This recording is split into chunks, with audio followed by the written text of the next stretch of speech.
warahmatullahi wabarakatuh. Salam sejahtera, Shalom, Om Swastiastu, Namo Buddhaya, salam kebajikan. Indonesia ini negara besar. Kita harus mampu keluar dari middle income trap. Kuncinya, kita harus mampu menaikkan nilai tambah di dalam negeri. Di tengah gempuran resesi global, perang dagang, konflik geopolitik, rata-rata pertumbuhan ekonomi negara kita tetap resilient di rata-rata 5%. Pertumbuhan ekonomi yang berkualitas didukung dengan penurunan angka pengangguran, angka kemiskinan, penurunan angka Gini rasio, dan juga angka inflasi yang terkendali. Bapak Ibu yang saya hormati, teman-teman sesama anak muda, lalu apa agenda ke depan? Kita akan lanjutkan hilirisasi, bukan hanya hilirisasi tambang saja, tapi juga hilirisasi pertanian, hilirisasi perikanan, hilirisasi digital, dan lain-lain. Kita lanjutkan juga pemerataan pembangunan yang tidak lagi Jawa sentris. Kita genjot terus ekonomi kreatif dan juga UMKM. Kita punya 64 juta UMKM yang menyumbangkan 61% untuk PDB kita. Jika 4 langkah tadi bisa kita penuhi, insya Allah akan terbuka 19 juta lapangan pekerjaan. Pemerataan pembangunan itu wajib. Sekarang investasi yang ada di luar Jawa sudah ada 53%. Pembangunan IKN yang berkelanjutan ini akan membuka titik pertumbuhan ekonomi baru, akan membuka akses dan juga konektivitas, sekaligus membuka lapangan kerja. IKN ini bukan hanya saja membangun bangunan pemerintahan, tapi juga sebagai simbol pemerataan pembangunan di Indonesia, dan juga sebagai simbol transformasi pembangunan Indonesia. Bapak dan Ibu yang saya hormati, saya juga berkeyakinan suatu saat nanti Indonesia akan menjadi raja energi hijau dunia dengan terus mengembangkan biodiesel, bioaftur dari sawit, bioetanol dari tebu, sekaligus kemandirian gula. Untuk menuju Indonesia emas dibutuhkan generasi emas. Kita harus mampu merubah future challenge menjadi future opportunity.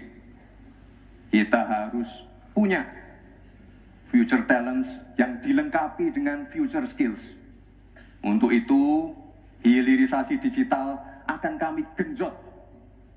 Kita akan siapkan anak-anak muda yang ahli artificial intelligence, anak-anak muda yang ahli blockchain, anak-anak muda yang ahli robotik, anak-anak muda yang ahli perbankan syariah, anak-anak muda yang ahli kripto. Bapak dan Ibu yang saya hormati, narasi besarnya di sini adalah keberlanjutan, percepatan, dan penyempurnaan. Terima kasih. Wassalamualaikum warahmatullahi wabarakatuh. Selamat Hari Ibu. Selamat untuk kaum perempuan hebat di Indonesia. Terima kasih. Baik. Warahmatullahi wabarakatuh. Mari kita bersujud semuanya, saudara-saudara seluruh Indonesia, kepada Ibu kita dalam rangka mengucapkan selamat Hari Ibu 22 Desember 2023 ini. Dan sesudah ini kita lanjutkan pengabdian kita kepada Ibu Pertiwi.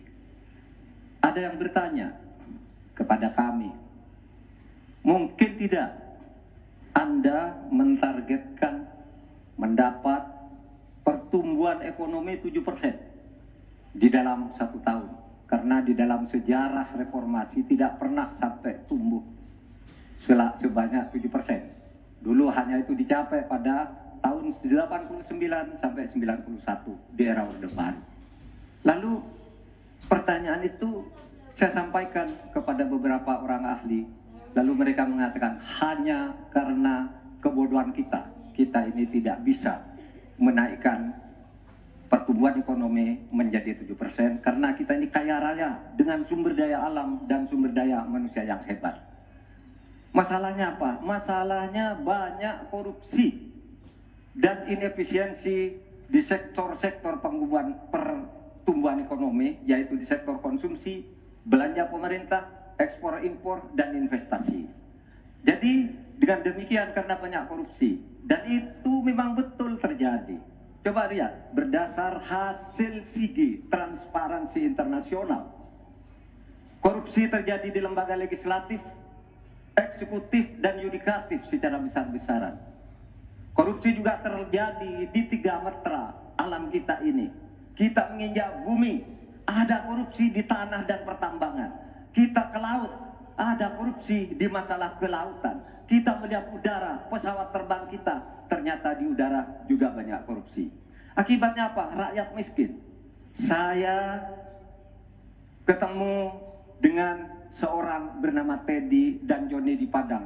Seorang atau 2 orang pegawai angkutan perusahaan truk menyatakan tidak pernah bisa mendapat subsidi minyak yang disediakan oleh negara karena tidak pernah sampai di korupsi. Saya juga ketemu dengan seorang Sri Wulan, anak kecil di Parongpong, Bandung Barat. Dia mengajak saya main layang-layang. Katanya, "Bapak, saya ingin terbang seperti layang-layang meraih cita, tapi saya tidak dapat." Kemudian saya ingat pulau saya, Madura. Di Madura itu kaya dengan gas alam, tetapi sampai sekarang tidak pernah dioptimalkan untuk dimanfaatkan. Maka kuncinya adalah bagaimana kita memberantas korupsi. Lalu ada yang tanya kepada saya, "Bapak, kalau Bapak jadi wakil presiden orang takut ditangkap." Saya panggil para ekonom dan para pelaku usaha, "Apa betul Anda takut kepada saya kalau saya wapres?" "Tidak, Bapak. Justru kami perlu seorang penegak hukum seperti Bapak. Karena apa? Kami kalau mau investasi di Indonesia ini diperas. Mau berusaha ini diperas. Kalau kami bayar padahal diperas, lalu ketahuan kami ditangkap katanya kami menyuap. Itulah Indonesia ini pada saat ini. Oleh sebab itu, saudara sekalian, kita harus lawan korupsi. Memembang istilah anak muda, "Hai koruptor, kutabrak kau. Hai wir, mundur kau wir. Nah korupsi, setabrak." Saudara sekalian, ini semua dalam rangka agar terjadi pemerataan seperti ketentuan pasal 3 Undang-Undang Dasar. Di Al-Quran disebut kaila yakuna dolatan bainal yang. Jangan biarkan kekayaan itu hanya beredar di antara orang kaya. Waktu Bapak selesai. habis. Baik, terima kasih Pak Mahfud. Assalamualaikum warahmatullahi wabarakatuh. Selamat malam, salam sejahtera untuk kita semua. Harusnya saya bicara pada debat yang pertama, tapi hari ini saya sungguh bersyukur akhirnya bisa bertemu. Tapi jangan salah paham, bukan karena saya ambisi jadi presiden, tapi karena saya punya pelajaran yang penting selama saya berjuang di politik. Apa itu? Saya menyaksikan dan menjadi bagian dari adanya pemerintah yang memiliki kewenangan mutlak, terutama pimpinan tertinggi, untuk bisa menghadirkan keadilan dan kemakmuran rakyat. Inilah yang disebut sebagai selepet, menjadi bagian dari kewenangan untuk menghadirkan kemakmuran dan keadilan. Selepet itu seperti sarung yang saya bawa ini. Bisa di kalangan santri, bisa membangunkan yang tidur, menggerakkan yang loyo, dan sekaligus mengingatkan yang lalai. Alhamdulillah, Gusti Allah memberi kesempatan saya untuk bersama-sama Mas Anies yang memiliki pemikiran yang sama untuk terwujudnya perubahan dan perbaikan. Bahkan kami berdua seperti botol dengan tutupnya. Jangan salah, selepet itu disrupsi. Disrupsi itu adalah awal dari perubahan. Bayangkan, 100 orang Indonesia